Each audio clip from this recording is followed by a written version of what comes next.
Okay, so this reading takes care of the history of credit in lesson 11.2. All about credit cards. Credit cards can be a blessing or a curse. They allow us to exist in a cash-free society and buy things with money we don't yet have. Yet, this temptation leads many into a dangerous amount of personal debt. History of credit. During the 1920s, there was rapid economic growth in the United States. Industries were manufacturing exciting new products like refrigerators, radios, vacuum cleaners, and automobiles. Americans had many choices of shiny new things to buy, but many could not afford such large expenses right away. To help their customers spend more money, businesses created installment buying. Installment buying, or buying on credit, is when the business only requires a small down payment before the consumer can take the item home. Then, each month, the consumer pays an installment until they've paid for the entire amount in full, plus interest. The new policy of buy now and pay later was a huge benefit to businesses by boosting sales, and to the economy by boosting employment. However, consumer or customer debt rose astronomically. That means it rose big time. By the end of the 1920s, consumers owed more in credit card debt than the entire amount of the federal budget. Following the economic boom was the country's largest economic crisis, the Great Depression. Credit versus debit. Before understanding how credit cards work, it is important to learn that credit cards and debit cards are not the same thing. Debit cards are very similar to writing a check. A debit card is issued by your bank. When you use your debit card to make a purchase, the money is immediately withdrawn from your checking account. Once your checking account reaches zero, you can't make any more purchases. Credit cards, on the other hand, are not linked to your checking account. When you make a purchase, the bank or business who issued the card pays your purchase for you. You can buy as much as you want, but up to a certain amount, or your credit limit.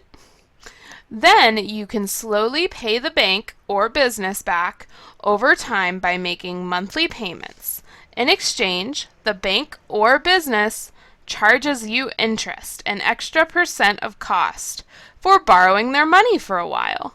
Many people have and use both types of cards. We've summarized them in this chart below. A debit card is issued by your bank, withdraws money from your checking account. There usually isn't fees for using a debit card. You can only spend as much money as you have in your checking account. Benefits. You don't risk going into debt. Also, you don't have to pay interest. Limitations. You have to track your balance. If you accidentally spend more than you have, that's called overdraft. You have to pay a fine. If you run out of money, you can't make any more purchases. Credit card. Issued by a bank or business.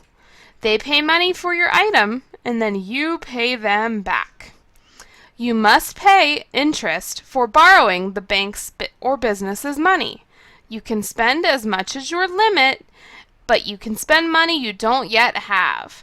You can take your time to pay it off. It's good for emergencies. Limitations. You can spend money you don't have, meaning you can go into debt.